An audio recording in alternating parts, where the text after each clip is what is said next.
Hey, what's up guys, it's DoubleWinning, and today I'm bringing you episode 12 of How to Get Out of ELO Hell. I know it's been a while since I've had the last episode, and that's because, I don't want to just be spamming, videos with the title of How to Get Out of ELO Hell, trying to bait and switch you guys when it's not really about that topic. So, I did actually think of something that was pretty prominent. I had, lots of people talking to me about it, and so this episode is going to be about ranked anxiety, in particular placement anxiety.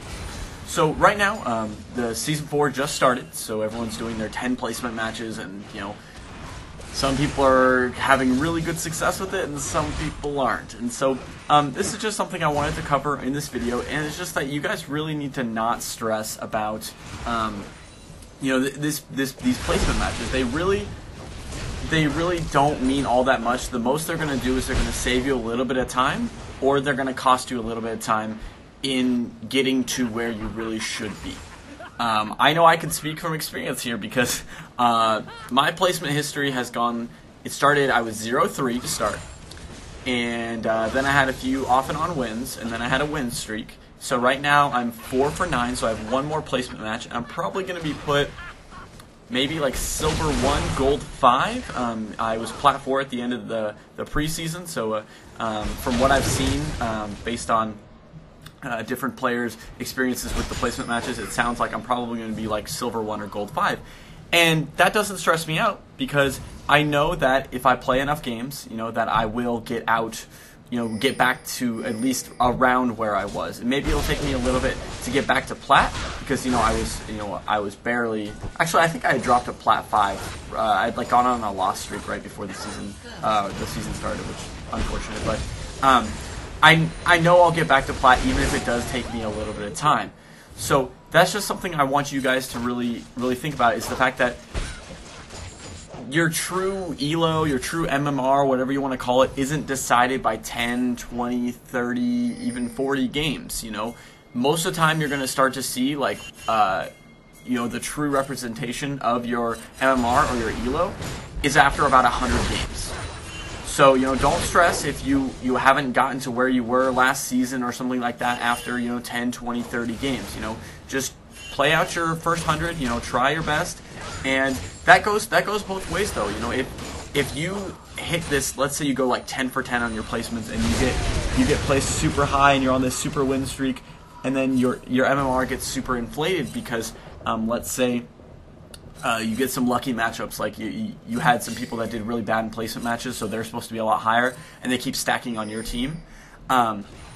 Don't be so stressed when you start to kind of fall back a little bit, Like, if I went 10 for 10 in my placements and I was put into, like, I don't know, plat 4, let's say, and then, like, I won and I went on a win streak and hiked up to plat 2, I wouldn't think to myself, wow, that must mean I'm a plat 2 player.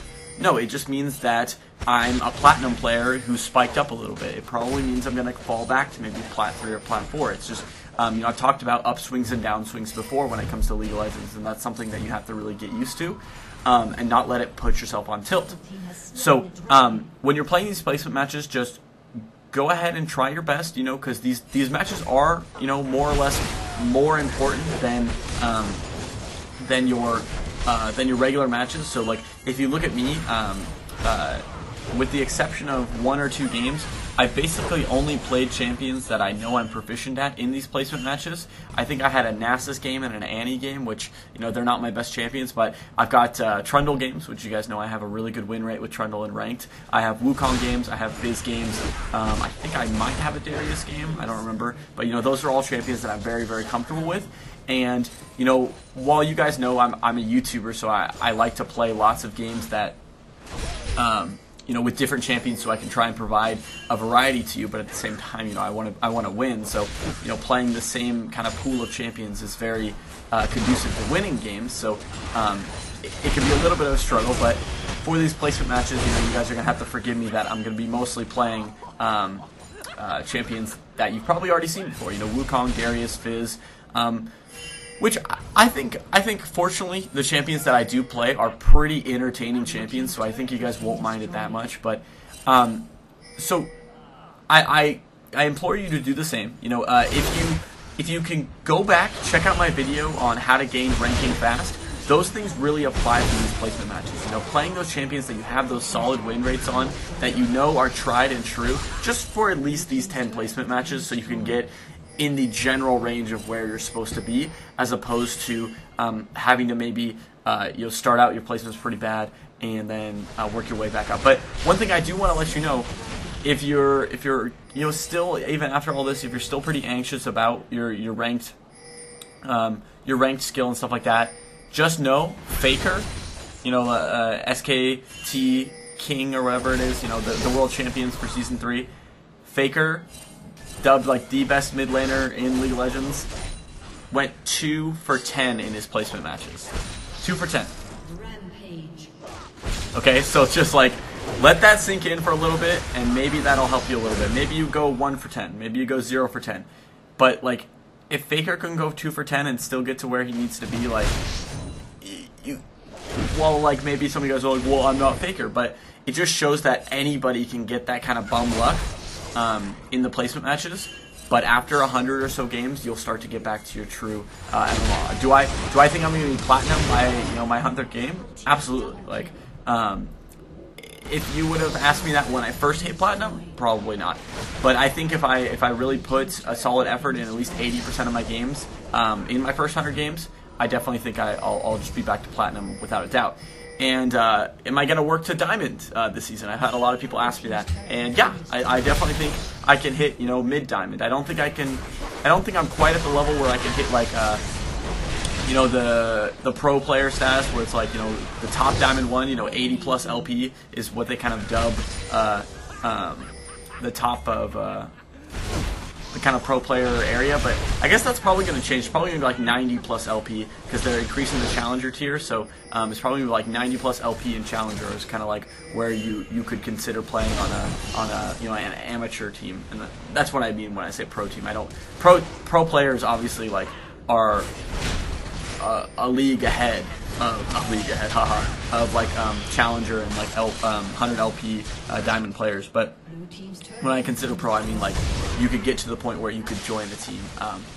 And so I guess that's really all I have for this kind of this episode of How to Get Out of the ELO Hell. It was kind of a shorter message, but one that definitely needed to be stressed because all you were so stressed. Like I was getting a lot of messages about people that were really worried about their placement matches. And so if it makes you guys feel any better, I'm probably going to go either 4 for 10 or 5 for 10 in my placement matches. And you guys will see, I'll be playing some ranked. I'll be trying to grind back, and I'll probably have a lot of ranked gameplays just because, if I am going to be placed at kind of lower levels, then it's probably going to allow me to, kind of show how I can shine. Like if you can see in this game, I go like 10 for 1 on Wukong here, and my build is just god monkey build. I think I go back and get a Warmogs here. Yeah, like this build is absolutely ridiculous on Wukong. But don't stress. Maybe one thing that you guys could do is I'm actually going to be covering this in another video, but basically just talking about like a ranked win calendar. Basically, you just start, for people who don't really have replays, or are struggling with the replay system and or don't want to spend the time doing it, a less effective but still nice way of doing it is you can just kind of have a calendar of like what happened in your game, why you won or lost, what champion you played, what things you can work on, and you really want to focus on minimizing what you say about your team.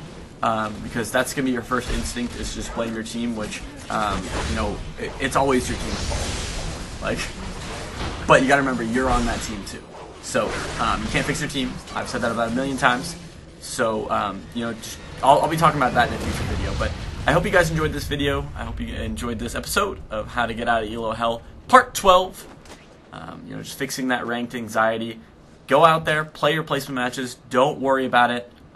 Go ahead and post in the comments below. Tell me how you did. Tell me where you were placed. Tell me what you were at the end of the preseason, so you can kind of see, so I can kind of get a general idea of how it's placing everyone. So as always, guys, stay classy and keep winning. I really appreciate all the support you guys have given me. We're almost at 11,000 subscribers.